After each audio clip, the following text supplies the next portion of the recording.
All right. We are live and Is this my direct. fourth time on verbally effective? Is my fourth? This about your fourth time, Pastor Earl. Yeah, I'm a vet now. You How y'all doing are. today? You are.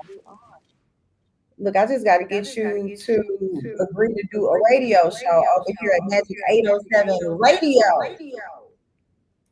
Let me pray about it. What you think about that? I mean, the concept is dope, but it's about capacity at this point. Capacity on your end. Yeah, I know. I got too much going on. Got too many irons in the fire. Hey, when you're a very, Don't do the most. Don't do the most, sis. Don't do the most. I ain't gonna do the most, but I am super proud of everything that you've been doing. Because I know you from way back in the day, Pastor Earl, Yeah, ain't no doubt, man. And when the feeling is you was mutual. hooping on in the gym over here on Walker Avenue. Sure enough. Sure enough. I got blood, sweat, and tears over there, and Yes, a you do. ring and a banner to show for it. Do you still hoop? Nah, I exercise, but I don't hoop though. I tore my Achilles in 2019. I ain't really like played up and down since then. Every now and then I'll shoot around or something and get some of that nostalgia, and then be like, man, let me stop Yeah. before I hurt myself again. Look, Earl, I thought I was gonna participate in the alumni volleyball game. Uh-huh. Homecoming. Baby, when I saw them girls hit that floor, I said, It's "What? over with. It's over with. Oh no, We, oh no." yeah. Well, look, we're going to go ahead and get started. I'm sure people will be chiming in. It is a busy Tuesday. It's your double Ina Esco here on the Verbally Effective Podcast. We are going live today with none other than my good friend, Pastor Earl Fisher. He is the pastor over there at the Black Church in the city of Memphis, Tennessee, in this black Look different about it. city, Abyssinian. And he's also an activist. He's also a professor here at the Lamont College. Ain't that something how life go 360? You back on over here, Earl. Yeah, and I mean, in some ways, it is paying it forward. Like people paid it forward for me. You stand on the shoulders of giants, so you think about some of them titans that was around here teaching us. Then now it's our turn, Yes. and I'm not saying I'm a titan by any stretch, but definitely my turn to kind of pour into some of the same folks who are in similar situations that we were in back in the late '90s, early 2000s around here. So yeah, it's an honor. It's Man, a deep honor. look, the best era ever. The best I era agree. ever. Late 90s, early 2000s. I agree. Yes. I often talk with the students here at Lemoyne about, I guess the culture here at an HBCU in the 2020s, I guess that's Mm-hmm. what you Mm-hmm. say. And so much has changed, right? So Mm-hmm. much. So, I think especially after COVID, like having to deal in social circles, getting back outside of their dorms has been hard for them. So we're trying to change that culture over here. Keep them on back active.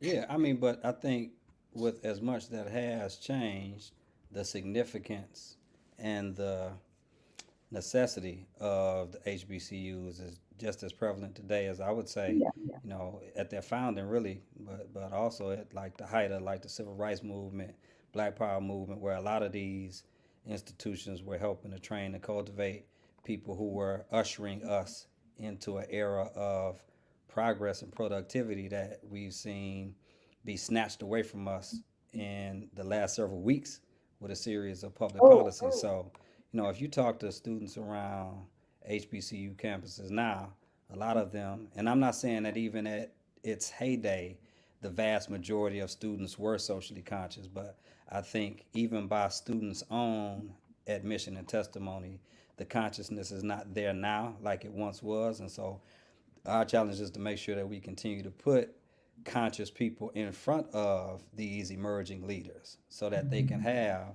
the information and the insight and the courage and the creativity and the consciousness to conduct themselves in a way that helps us reclaim the things that have been taken away, but also know enough about our elders and ancestors and our history to shape something distinct and self-determining. So I just don't know of a better place right now to be an educator than a HBCU or a historically black high school or something like that. Like this is the yeah. time for historically black institutions, organizations to shine and step up. So, glad to be a part of that chorus. It is definitely the time, Pastor Earl mentioned, just the high class society right now with our new administration putting in effect all these executive orders.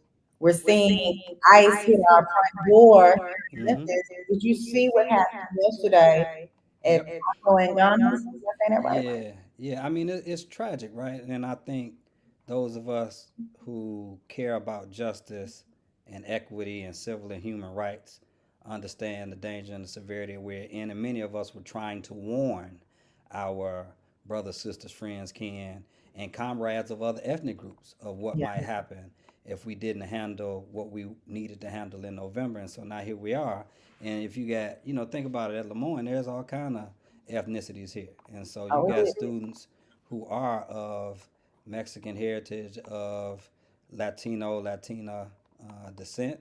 And so I'm telling students around here like, yo, and this is regretful, but it's just a sign of the times. I'm like, make sure you have emergency contact on hand. Make sure you got proper identification, because I mean, this is a very serious time, and too many of us are taking it unseriously. And so it's not just something happening on the border, quote unquote. For the record, I hope people really know these borders are imaginary lines that are established by groups of people who are trying to control power and resources. And I'm not saying that boundaries or borders or state lines are evil in and of themselves. I'm saying that that's what they are ultimately. Like if you ever fly in a plane, first time I flew in a plane, I tell the story all the time. I flew from O'Hare Airport in Chicago, because Chicago is 90 miles west of my hometown, Benton Harbor, Michigan. So I had to go to Chicago to fly to Lemoyne and come to school. And I grew up in this tri-state area. It's Michigan, it's Indiana, it's Illinois. And when you drive, you see these distinct signs that let you know when you cross a state line. And if you look at a map, you see all these thick, dark black lines. I thought that they existed for real until I flew in an airplane and I got at a high enough altitude to look down and realize, yo, it ain't no lines like that. What So these are line? right. So it ain't no imagine. These are imaginary lines, but the Mhm. impact is not just happening down at the border. Like it's happening in Memphis, it's happening in Shelby County, it's happening on the East Coast in New York, in New Jersey, it's happening out west in California. It's happening in the Southeast in Florida and stuff like that. So this is a different thing. Like who would have ever thought, when we were at LOC, that the Gulf of Mexico would be renamed the Gulf of America, at least for some of us. So Like this is never a in my this is a wildest yeah, and so it's saying some stuff about it's saying some stuff about power. It's saying some stuff about culture. It's saying some stuff about politics and public policy, and it's saying something about the need for consciousness again. So Lemoyne, other institutions, other HBCUs, Black legacy organizations, emerging legacy organizations that care about Black folks and Black life. I mean, it's the time to put up or shut up. it's the time. It's the time. I actually was telling the good folks over there at Casa Library that maybe some of the programming that we should implement should surround organ. Like a lot of people want to do something, they want to make a difference, they don't know how to. So I think Pastor Earl Fish would be a great, you know, teacher in that organizing subject matter. Well, it's important to share these experiences and try to integrate them in subjects that might not be traditionally understood as spaces to discuss activism and organizing. But there's a theory and philosophy that what stands between the curriculum and the student is the teacher. And so, one of the things about Lemoyne is historically what we trained were teachers and preachers. So you and I both know, late 90s, early 2000s, you probably wouldn't find a student in any college in the area that did not be taught at some level, either elementary school, middle school, or high school, at one of the historically black high schools like Carver, BTW, or Hamilton, or Melrose. And at some point, they ran into an educator that was trained at Lemoyne on. And so Yeah. there's no way to replicate that. But one of the things that these institutions teach you to do is to be nimble and flexible and dexterous enough to integrate this type of consciousness into a curriculum that often doesn't say it explicitly, But there's an expectation that if you have engaged in activism and organizing and power building, you help people who might be studying education on how to do that. You help people who might have majored in computer science like I did, how to do that. People in business administration, how to do that. People in political science, people in social work, right? Like these are the values that you take to those spaces and try to train people so that they know how to organize and do activism in their particular sphere. Just like you doing it in communication. You know, you're doing it in journalism, you're doing it in broadcasting, you're doing it in media. And so we need people to be as intentional as you are. Yes, indeed, indeed. I'll tell you somebody that was very intentional, Pastor Earl Fisher, on this past Sunday. My boy, Kendrick Lamar. Well, you're surprised winning. I'm a huge fan. I know you're a huge fan of Yeah. Kendrick Lamar. And, we were anticipating this particular halftime performance for weeks now on the heels of him just devouring Drake Yeah. with Not Like Us. Yeah. Kendrick just did a sweep at the Grammys, won all five for Not Like Us, which is a diss record. This record was not on any of Kendrick's body of work, right? This Right. was a straight diss record that received all of this acclaim, Mm. rightfully so.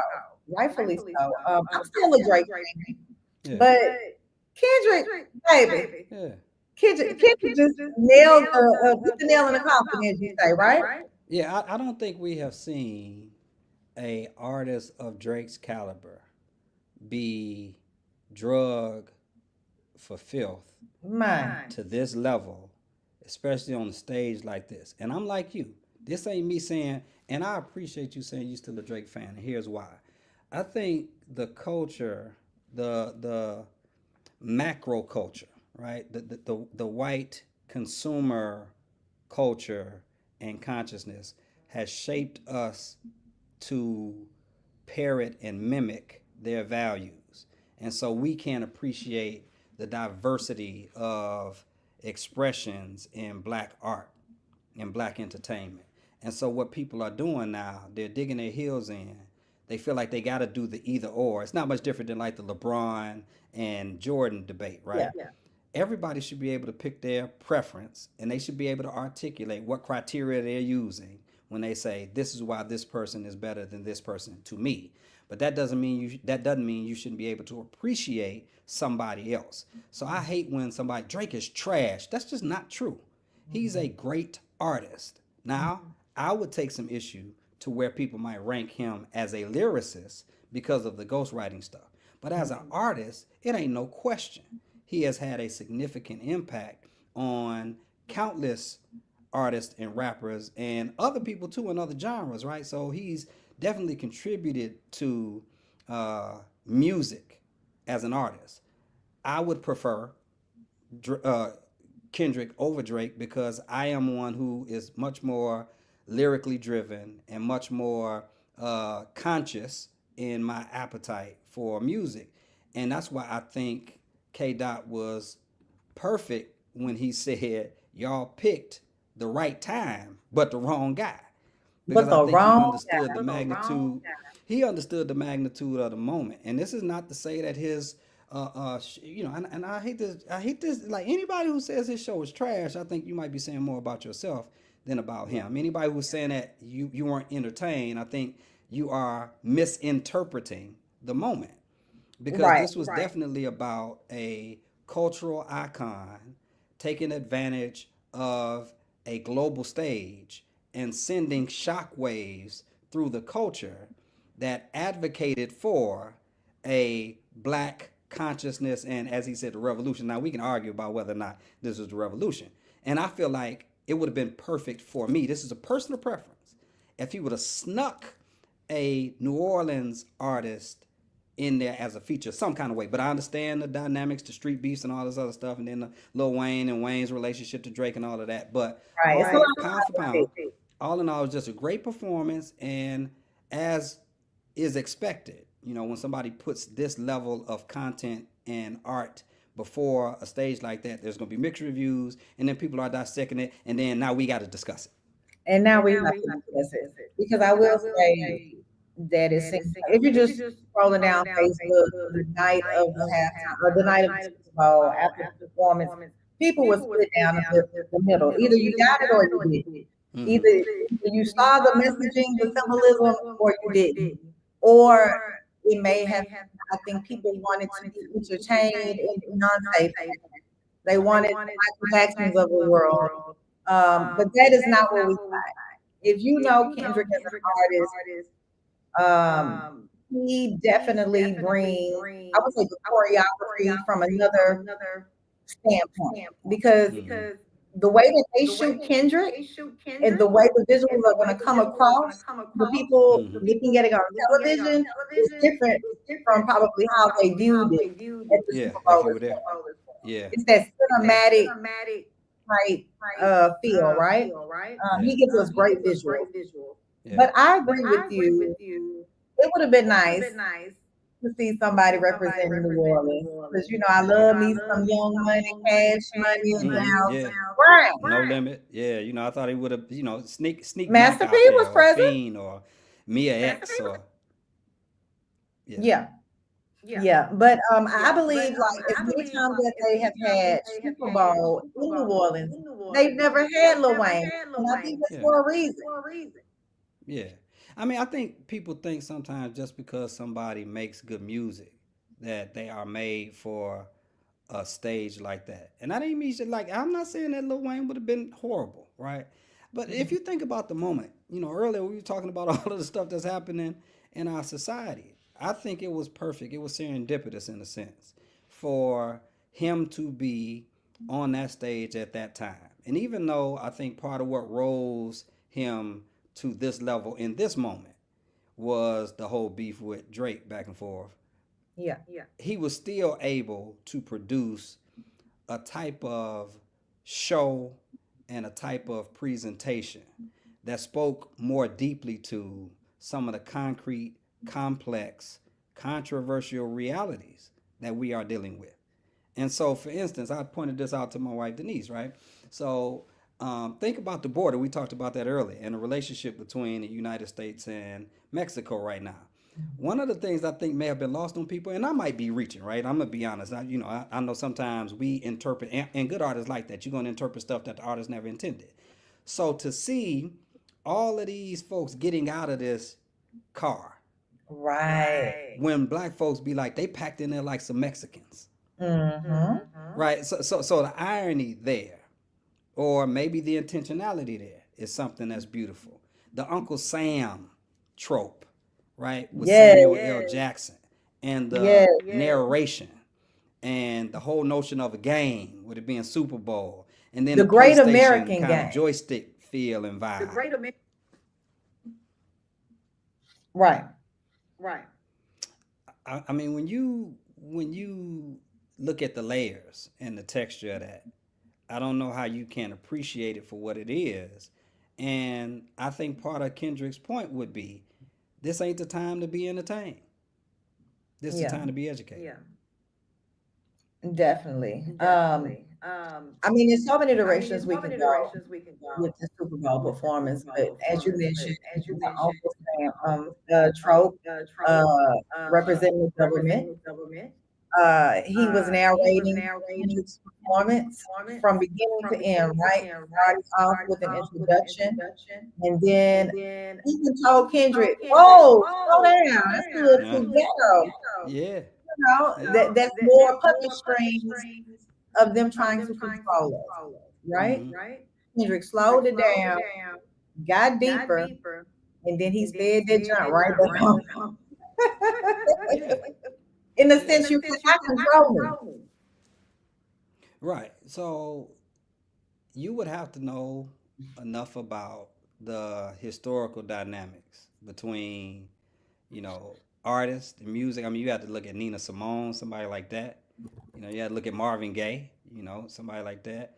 You might have to look at, some of the early hip hop artists like Public Enemy and all of that to know what that line is that people walk and what has happened with governmental intervention in entertainment and arts trying to make sure that black folks are not overly inspired to be active and engaged and conscious, which is why you don't really see much of the Public Enemy, Dead Prayers, even some of the more conscious rappers, Most Def, Talib Kweli, Yeah. like you don't really have that. It makes me think about some K Dot said in one of his songs where he says, "How y'all let a conscious nigga go platinum while only making conscious albums, right?" Okay. Also, like how do you even maneuver into a space where you're being featured at the Super Bowl with uh, Trump being in the skybox while you taking all of That's these the shots? game. Yeah, you know what I'm saying? Those kind of moments, I don't think can be manufactured like that, but they should Yeah. be appreciated for what they are.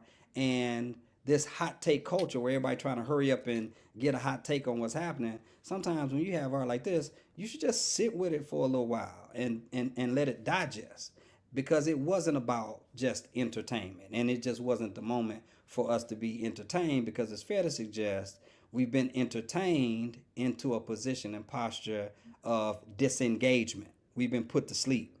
And I think he was trying to wake us back up.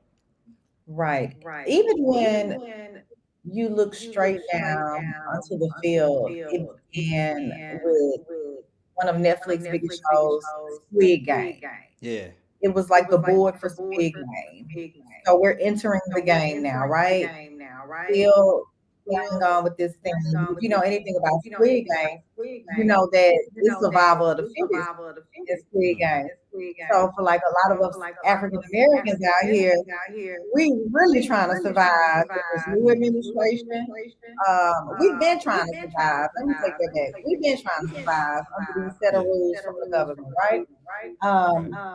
But we saw the red, white, and blue representation of America. Um, as many of the black men that you saw on the field, that could represent mass incarceration as well.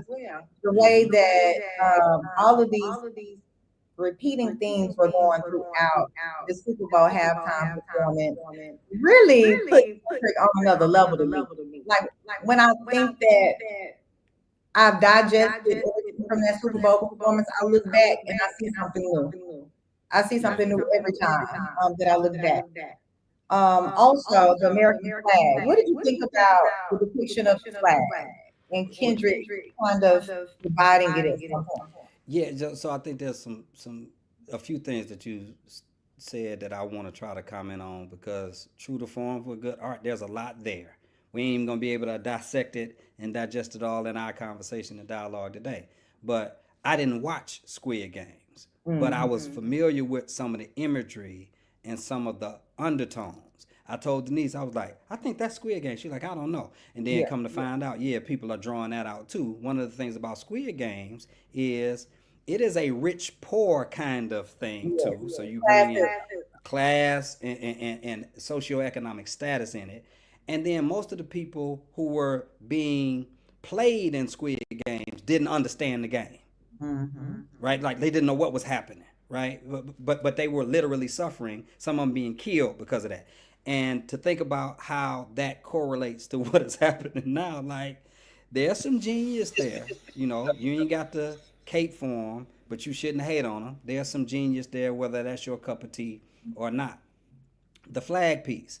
Um, evokes at the Super Bowl, for those who want to draw these dots or connect these dots. The cap. So I don't watch the NFL no more. I hadn't watched since Kaepernick. Matter of fact, when I preached at Abyssinian this last week, I had the Kaepernick jersey on. Right. So if you think about him kneeling during the national anthem and talk about the flag, then I mean, and now you got the Super Bowl, and then Kendrick bringing this flag into the discussion and the presentation, and the flag is literally made of black bodies, Black thing.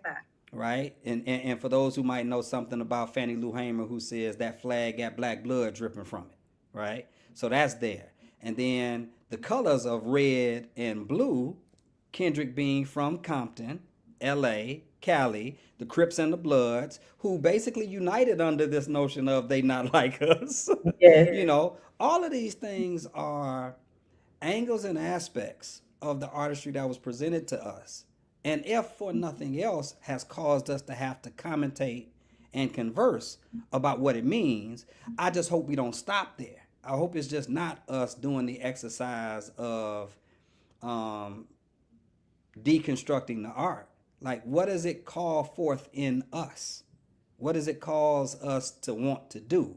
What does it cause us to think? Like, for a lot of folks, I talked to some students about it. I'm like, when he makes this statement, the revolution will be televised, y'all know he's drawing from something, right? Yeah. He's drawing from some art and some artistry and some poets who said the revolution won't be televised. Gil Scott-Heron, Gil yes. Scott Heron, right? So, one of the things we could do is try to connect these dots in the way Dr. Greg Carr, who is the chair of the Africana Studies Department at Howard University, who put together an Africana Studies framework, would say one of those categories is movement and memory, where you like connecting another category is cultural meaning making. So here's something that happened in the culture that helped us make sense of or understand the meaning of the moment. Well, how do you connect this moment to other moments?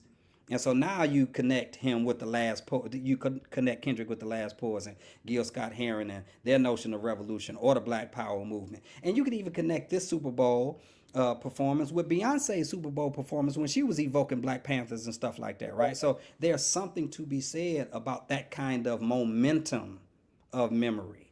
And I would want to see us do more around that. But I don't think we'll be able. Good art, just like good preaching, right? Like I'm trying to encourage preachers. They would say, if your sermon ain't good enough to be preached twice, you shouldn't preach it once. Which is to say, if everybody can get everything from your sermon hearing at one time, you probably didn't say much. And so we'll spend a whole lot of time trying to figure out all of the things that Kendrick said and how he set this up with that. But that's the level of intentionality that I think is lost on way too many of our artists and entertainers now. Yes. I mean, I'm glad that you mentioned Beyonce, with Beyonce picking up that best album of the year with the Grammys, right? For a country album. In this time, in this day, with country being originated by Black people. And that's what she was trying to tell y'all from the jump. Y'all laughed at Beyonce when she got on that stage with the Dixie Chicks. Y'all talk bad about my girl. Beyonce been playing it and singing and working on her art for the longest to I show and think I think your Texas bias is coming out right now. oh well, you already know because I grew up around with cowboys. Like this is for real. This is our culture. Nashville didn't want to let her in. She broke through. Mm-hmm. So I think Beyonce has been very intentional about how she displays her art. Kendrick, same, right? Very intentional. I like to tell people this Super Bowl performance was not about Drake, but it was about Drake too, right? Yeah, but so yes, and look, I mean, anybody who has followed hip hop rap beefs, right, knows that there's an angle and aspect of MCing that requires you to show that you are lyrically and artistically better than anybody who you are in direct competition with, right? So, of course, there are angles where people want to see just the back and forth of Drake and Kendrick.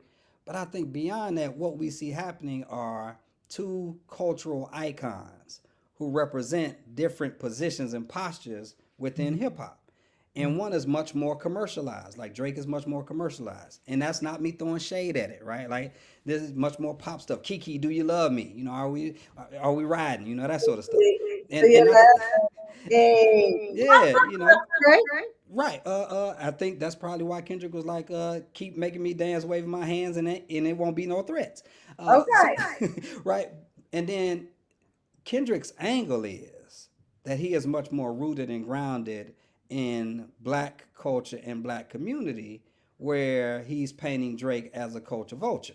And I think some of the ways that this played out off record with lawsuits and stuff like that, help to reinforce those distinct differences. And so one of the alluring factors of this performance was, is he gonna play they not like us because you know that. So he even starts teasing y'all like you know they love to sue, Yeah, right? Should I play it with the little sample here, the little snippet there, and then it by was the time he crazy. started playing it,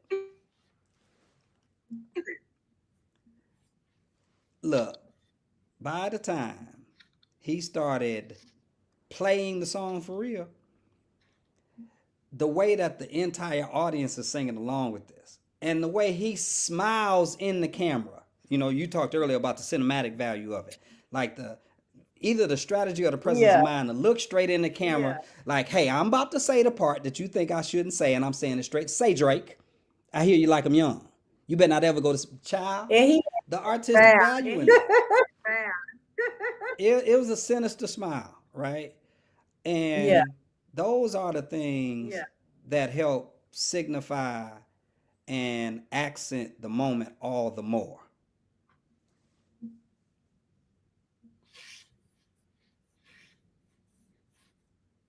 yeah, I totally agree. With the whole teasing, and then he finally dropped it, and then everybody went crazy. Everybody just went crazy from the A minor, and you saw all ethnicities getting down with "Not Like Us," right? But even Yeah. Serena Williams, I want to shout Serena Williams out. Now we know Serena and Drake dated in the past. I don't even think that's why she was there. I think she was there because of some of the criticism that she received in the past when she would win her competitions against these white girls to do her grip walk. They called her classless. Serena Williams has no class. Look at her. She's ghetto. She did it on the biggest stage ever. She got her get back too in that moment. But like I said, it was about Drake, but it wasn't about Drake too. Like, it was a little nudge on him with Serena, Yeah. but Right. So, I can so, appreciate so Serena what? popping out. Right. Yeah. So, yeah, yeah, of course. And look, I mean, you can't be lost on the fact that she's popping out on the X, on the joystick, right? The X button, and crip walking while doing it, which is something that she had gotten flack for, right? Like as somebody who is black and proud and boisterous enough to do that type of celebration in a space and place reflective of a community that is often looked at as ghetto. And I don't know how many people are familiar with the relationship to the Los Angeles Police Department. People have written about how they had this code called "No Humans Involved." Ultimately, that's what they would kind of phone in when they were policing some of these black neighborhoods, and something happened with black folks and police brutality or something like that. So she's evoking all of these sentiments, and I think Kendrick is mindful of that too. But also using that Drake troll kind of thing to say, "Yeah, I got your ex," because SZA is one of his ex too, as I understand it, right? And so you're doing that, Sure is. but doing it not as the end goal or the focal point. You're doing it as a entryway into the larger cultural, historical aspects and angles of what has happened and what is happening. Hopefully, whetting the appetite of people to get a better knowledge and grasp of what's actually happening. So again, I guess part of my frustration with the notion that it was not entertaining is what kind of entertainment were you looking for? Are you upset that there was not more, twerking and booty shaking, right? And this is not me denigrating that. I'm saying if that's the only thing that entertains us. I mean, if you can't be entertained by this level of depth and artistry, then we might be what the scriptures would call men and women most miserable. Right, right, right. And you know what? It's funny that you mentioned Colin Kaepernick. Um, and it's crazy that where we are today with the NFL, how they shut that man down, and now we had the blackest of the black NFL performances, the blackest of the black teams, Philly winning the Super Bowl. I mean, we've come a long way. But what happened to Kaepernick? Like to me, still the NFL still represents quite a bit of discrimination and racism, in my opinion. Even with, like I said, Kendrick had all of these black men on the field. To me, it represents all of the black men that participate in the NFL. Type of money that they make, how they're treated. It's just so many layers. It's just like my mind. Every time I think about Super Bowl, my mind is just going in so many directions. But yeah, shout Well, outs to Colin one, Kaepernick. Where he at? yeah, right. Well, and I think that that's a important um, aspect to bring up because it goes beyond, and this is a legitimate critique for me. People talking about the economics of the Super Bowl and the NFL and how, no matter who was on that stage singing and dancing and, doing it free, right? Because it's technically free labor because you don't pay the person who is performing. Like, it really Right. doesn't hold accountable the NFL as an institution for its inequities. And so, again, at some point, we do have to move past the entertainment and even some of the artistic aspects of it to talk more about the nuts and bolts of black exploitation. So, I just want to say, though, I am so shocked that you, a Dallas Cowboy fan, has the capacity to celebrate the Philadelphia Eagles because I just want to say I thank God for Colin Kaepernick delivering me from the NFL because the Cowboys used to run my blood pressure up all the time. Oh But wow. Look, I'm ride or die, cowgirl.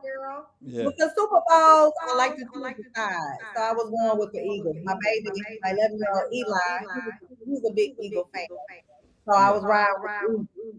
And I was kind of sick of the Chiefs, like of the whole Pat Mahomes thing. Like I want, Jalen Hurts fine too. I wanted Jalen Hurts.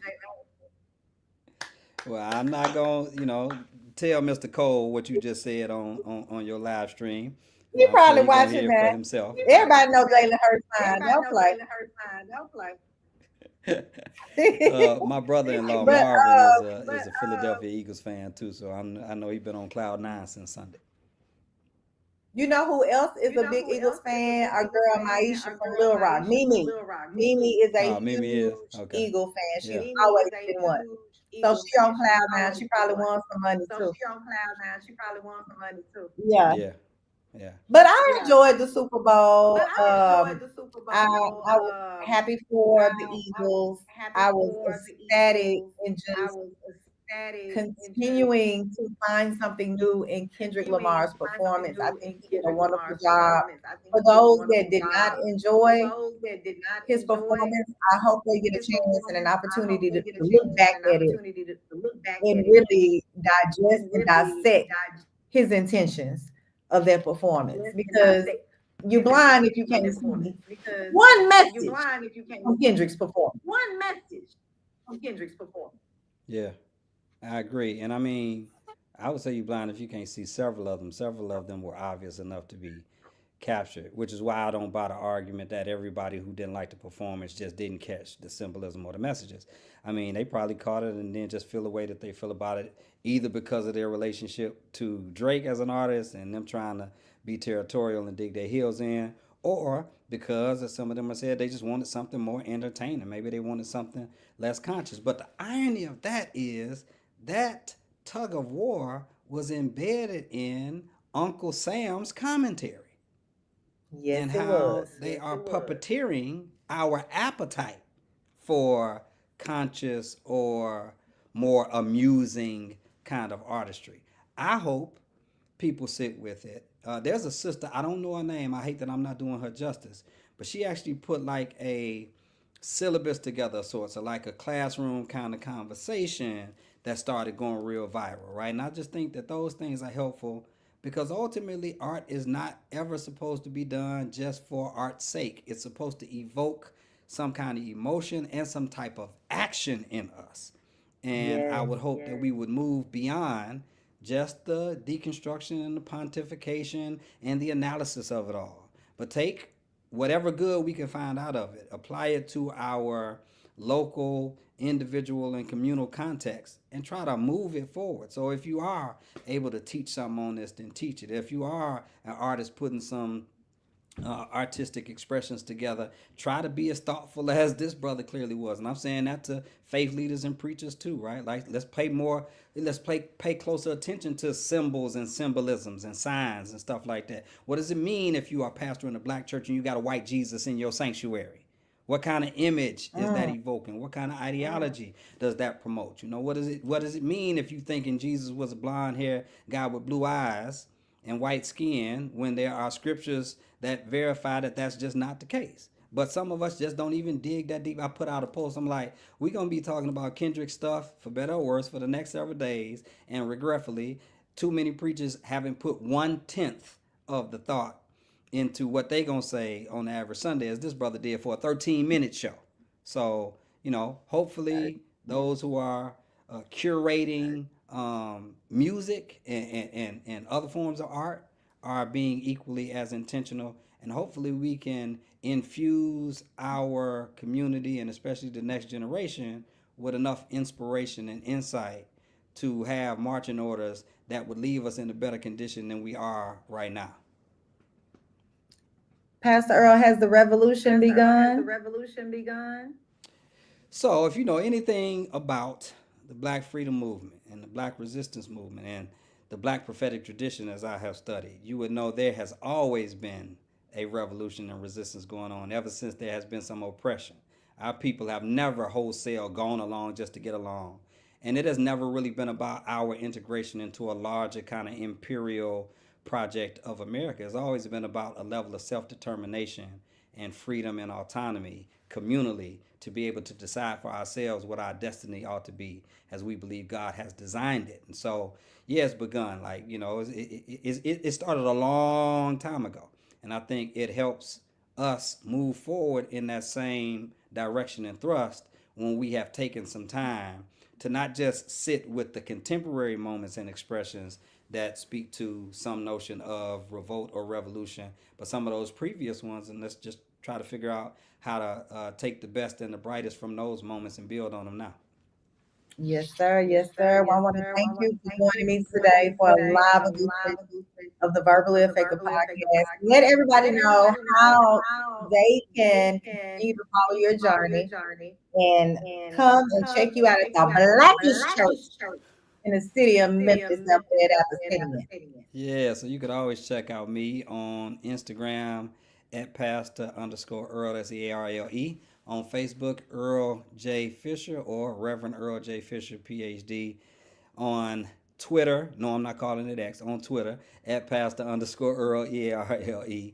Or check out Abyssinian Baptist Church on Instagram at ABC Ministries, the number 1. On Facebook, Abyssinian Missionary Baptist Church. Or on YouTube, Abyssinian Baptist Church, Memphis. Any way you want to connect with us, you could do it. And so we are worldwide and we ain't hard to find.